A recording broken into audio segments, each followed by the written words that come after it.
And we're live.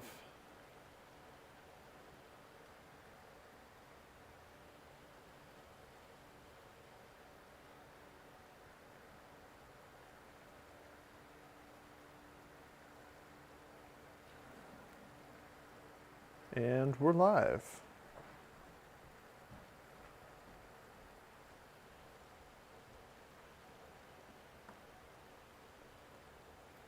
Sounds good to me. Hey everyone, my name is Billy, and today we're going to be making tomatoes. We're going to peel and deseed tomatoes. If you're tuning in right now and you can hear me, please let me know in the chat, because last time we had a little bit of audio difficulties. So I'm just going to make sure we don't have any double upping on our audio.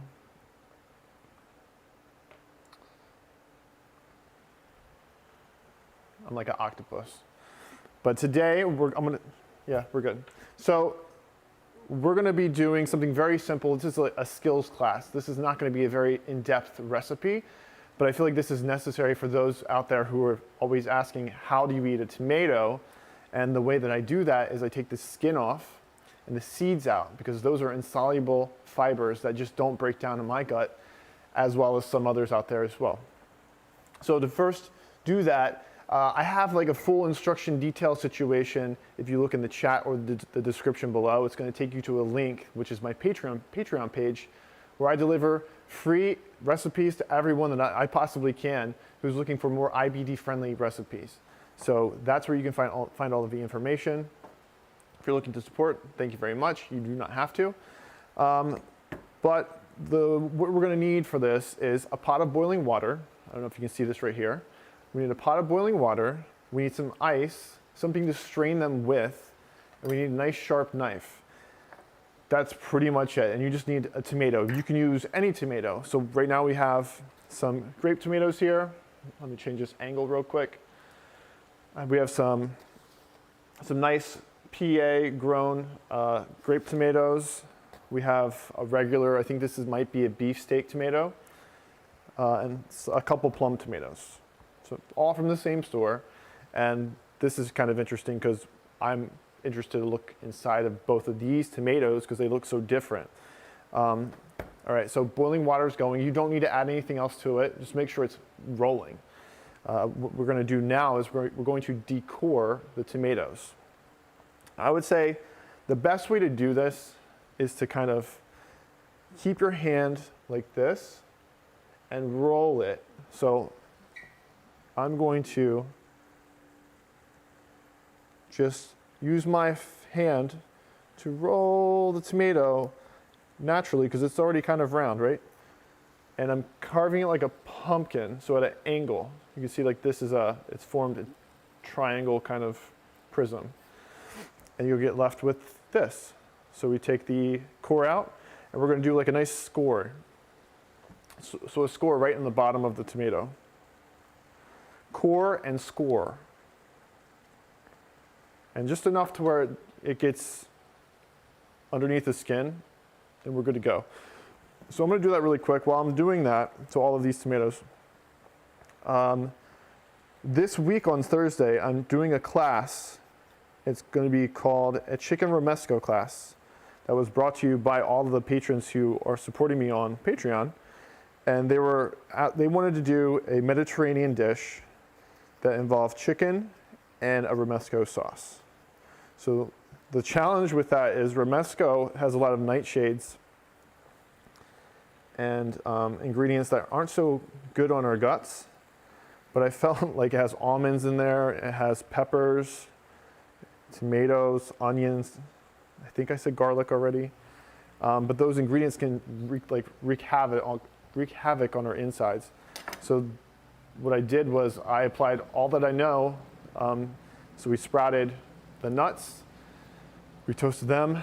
So instead of adding them just toasted, we sprouted them first. For the tomatoes, we peeled and deseeded them. For the peppers, we did the same. We roasted them, so we took the peel off, took the seeds out, and that gave us a sauce that is the most IBD friendly as possible. So we're going to be making that class or that dish on Thursday. Now for these grape tomatoes, you don't need to decore them because They're very, very tiny. I just take the stem off and do like a mini X, like that. And they're good to go. You also want to use like a timer, so you can use your phone. So we're going to blanch these big ones first. Yeah, we can probably do them at the same time. So little tip is if you put them in your spider, this is called a spider. You put them in your spider first, you can lower them down nice and easy so it doesn't splash everywhere. So we set a timer for 30 seconds now. And as the timer's going, I'll score some more tomatoes. I actually really enjoy romesco sauce. It was probably one of the first recipes I made that I really liked that I couldn't like stop eating. And it's because it has such deep umami flavors. So we got 5 seconds left. This takes like 0 time. All right, so we're gonna take a little peek. Sometimes you gotta roll them around, but when you're pulling them out of the water, you'll notice that the skin is starting to separate, right? When the tomatoes are large and if they're very cold, I'll let them hang out for another like 5 to 10 seconds. Just to play it extremely safe.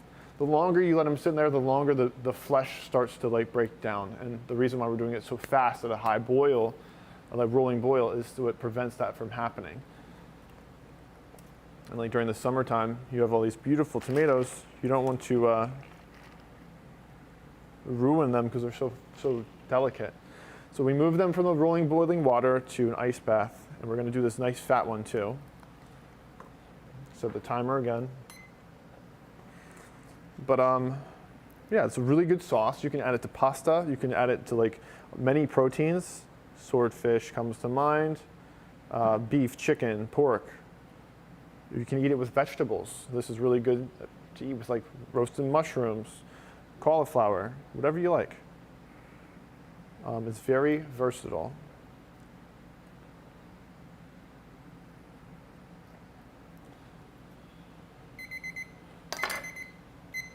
All right, so that's our other tomato. If you've worked in kitchens and you've done this in like a lot of kitchens will take all these grape tomatoes and throw them in a fryer. Don't do that, because do what you want to do. I just don't suggest it. You're incorporating more fat. It's greasy. They slip and slide. If you're using a knife, you might cut yourself. I'd just say no. Let me see if I can. Can you see this? So you can see real quick that this skin's just coming right off. So right into the ice bath. We're going to do these tomatoes too. And then we're going to move to peeling. Set the timer. Yeah, this is a really nice, this is a very good recipe for late harvest as well, when all of these ingredients are like out and ready and available.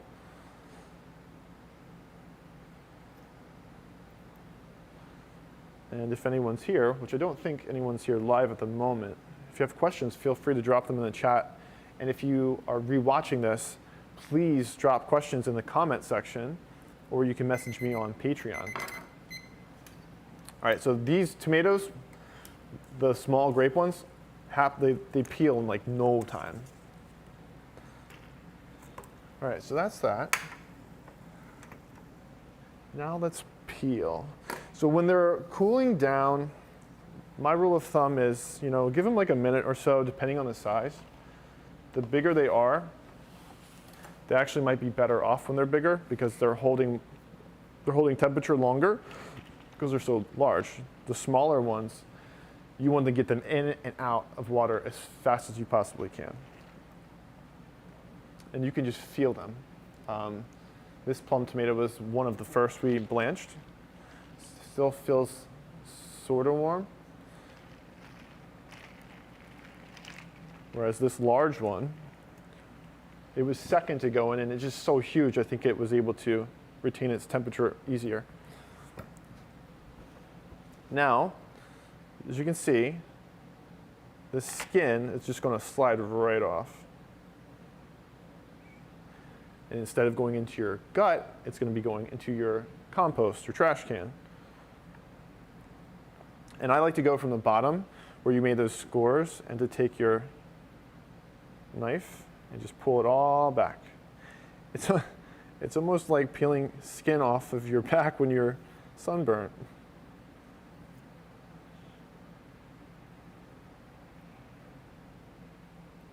Can you see that? So that's half the battle right there.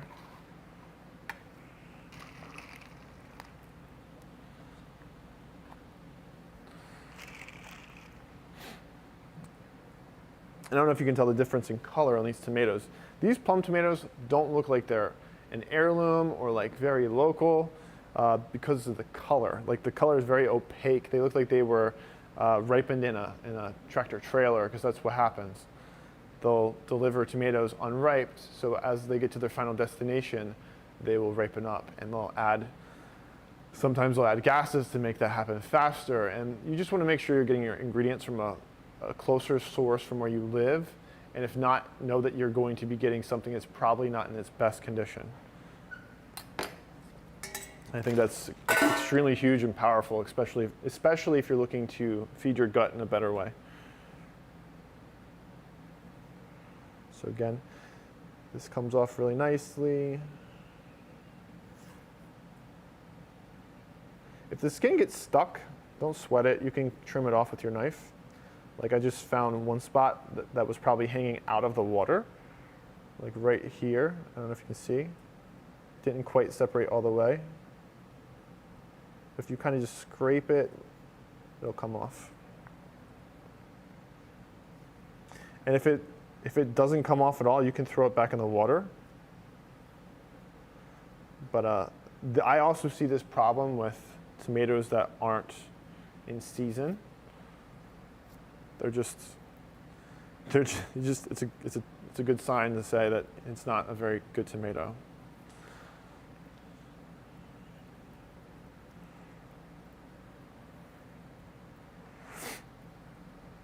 All right, so then we have these little grape tomatoes and we're good to go. Step 2.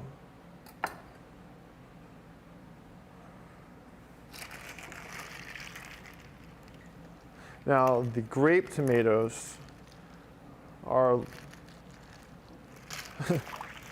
they'll be easy to cook quick, but when you're looking for yield, you're probably going to be kicking yourself in the butt, because it's going to take more to get the total yield.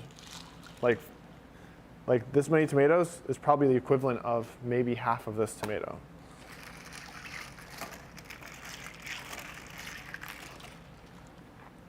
So be prepared to use really small fingers or have somebody else help you. So I just peel it back, right? I didn't even use the knife, and just twist off the top. And it's good to go, right? I didn't even score this one. Let's see what happens. Nope. I just found out if you don't score it, they don't peel too well.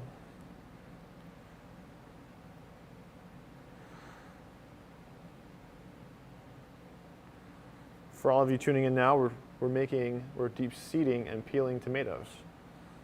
Extremely fun, a family affair. Family, friends. Do it for yourself. We just made a tomato salad recently, and we used peeled and deseeded tomatoes, and they were very good. I fooled everyone, and they thought that it was watermelon, because of how good the tomatoes were and because they didn't have any seeds or skins.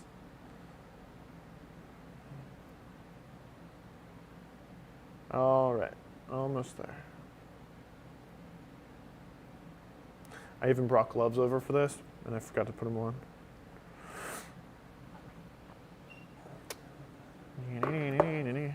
All right, so when we're taking the seeds out of all of these tomatoes, there's something they all have in common. They all are going to have pockets of seeds that are grouped together.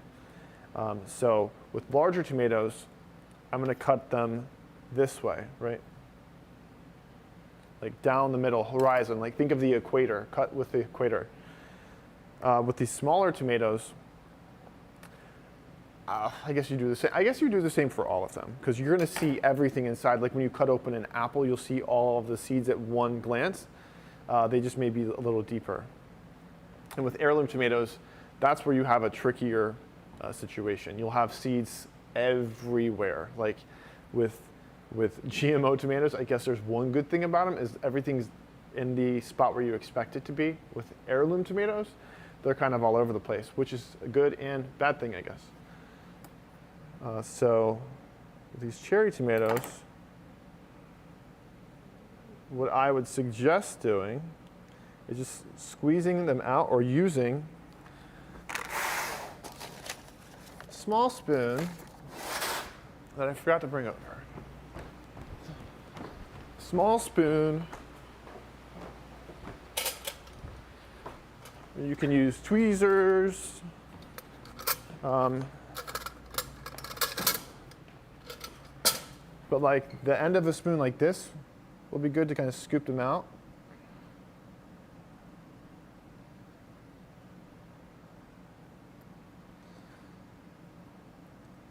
So if I were to talk to my IBD friends right now, grape tomatoes might not be your thing unless you're good with the seeds. And if that's the case, you don't have to sweat it. For everyone else out there in the world that's, they don't really mind the seeds, you can skip this part if you want to. You don't have to do it. But because the class is skinning and deseeding, I felt like it's necessary. And then we'll do a couple more, just to give, just to show you the difference.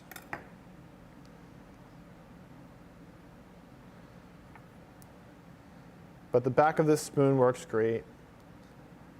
Anything that's like going to get in the hole and scoop around and pull them out. Can you see?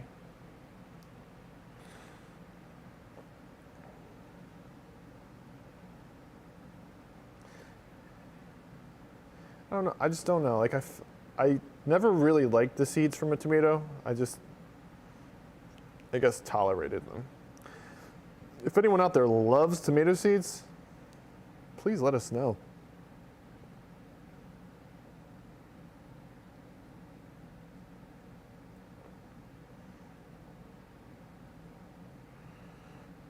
All right, so that's that. Now we're going to do a plum. Let's do the big tomato first. So we're going to cut down the equator. So this is going to be a pain in the butt. See how many seeds we got going on here? They're all like scattered. This is more of an heirloom variety, if not a beefsteak tomato. But you can do the same situation. Take the end of your spoon. Just go right in.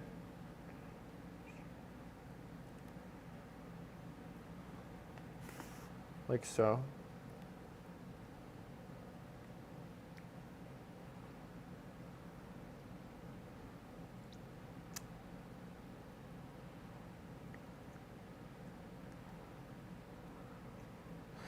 And if you're like me, if I was at the sink right now, I would just run water over it real quick to rinse them out. I have this ice water here that I can use. I just wouldn't leave them in the water too long because I don't want them to get waterlogged. Those the skins protect our produce from absorbing more liquid, and that's like a defense mechanism for them. So this looks good. There's like a small pocket here too, but uh-oh. I feel like we did a pretty good job there. And then I'm going to show you I want to show you the plum tomato because I'm interested to see what it looks like on the inside.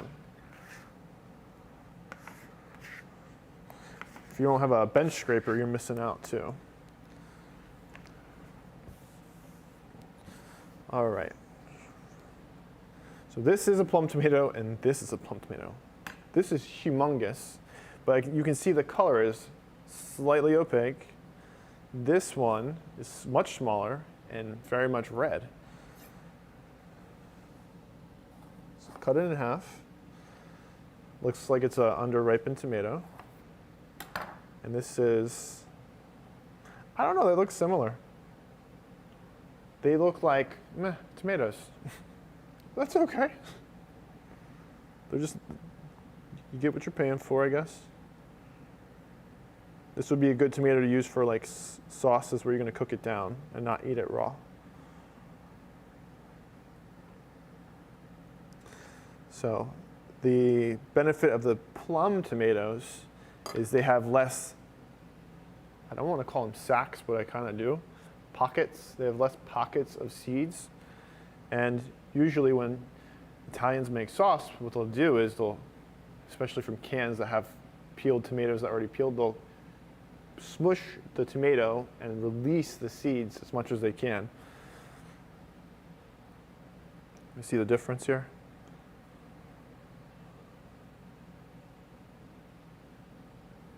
Okay, now we're going to go next level, and I'm going to show you concasse. So concasse is when you peel, deseed, and chop small, like small dice. And that's going to be it, guys. So if you got what you need to get, cool, I'll see you later. But if you want to check this out, hang tight. Doesn't take long at all. So when you do that, you usually get rid of the guts. You can save this for sauces, vinaigrettes. What I'm doing is I'm taking the inside out, like the cellular walls, the tomato walls, whatever you want to call them. Lay them flat, and we're going to slice them into like julienne shapes. And I'm going to about the thickness of the tomato itself, because I don't really want to go thinner. You kind of lose that texture because tomatoes already don't have as much texture. And then you just make them into the same shape going the other way. So this is tomato concasse, right? Nice, pretty diced tomatoes. You can, if you wanted to use this as is, toss it with a little salt, vinegar, olive oil, and put it on toast. You can put it on your pizza. There's a place in Philadelphia, I forget the name off the top of my head. They're in Somerset.